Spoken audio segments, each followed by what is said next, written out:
Low carb and keto friendly recipes such as these delicious butternut squash right here on Carblessly Delicious.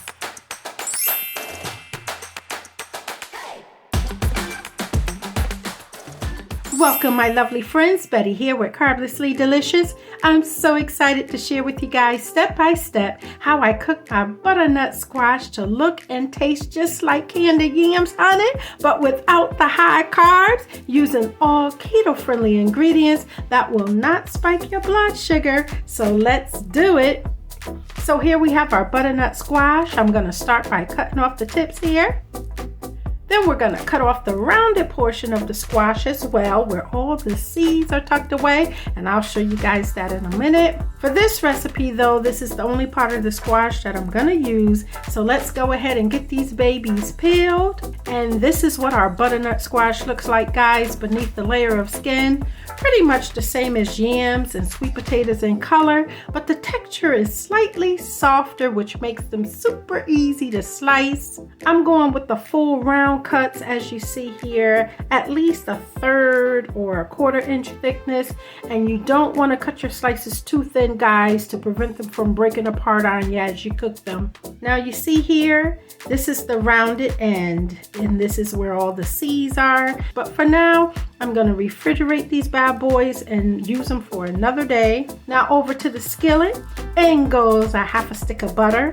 I'm using Kerrygold pure Irish butter. Allow your butter to melt, being careful not to let it burn. And in goes 1/2 cup of Truvia brown sugar and a 1/2 cup of Erythritol Sweetener, or any sugar substitute of your choice. You can use Swerve, monk fruit, stevia, whatever you like. As you can see, the sugar is melting down nicely into a lovely caramelized syrup-like glaze, and that's what we're going to toss our squash into and candy these babies just as we would candy our yams. Right here on the stove top, guys. We don't need to bake it in the oven. Just mix these babies around like this here till they're well covered in all this glaze, and we don't need to add any water.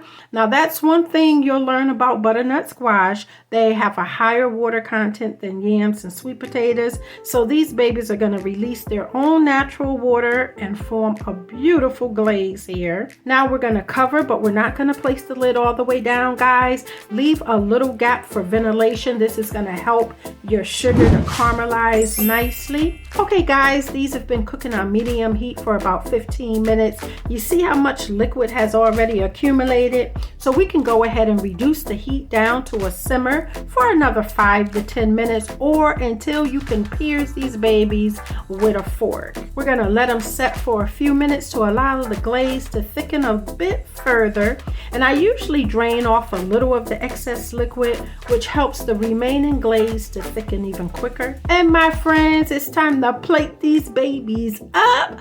I'm pairing my butternut squash with some quick and easy barbecue chicken, collard greens, and my delicious cauliflower mac and cheese. I'll leave a link to the full video for this mac and cheese, but first let's go ahead and plate up these amazing butternut squash.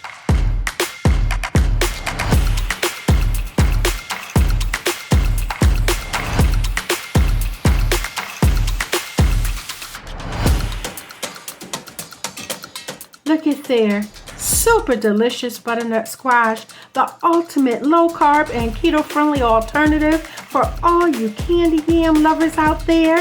Thank you for watching. Subscribe to get low carb recipes uploaded every week, inspiring you to eat healthy while providing you with healthier alternatives for the foods that you love. God bless you, and cheers to divine health, joy, and prosperity. Bye.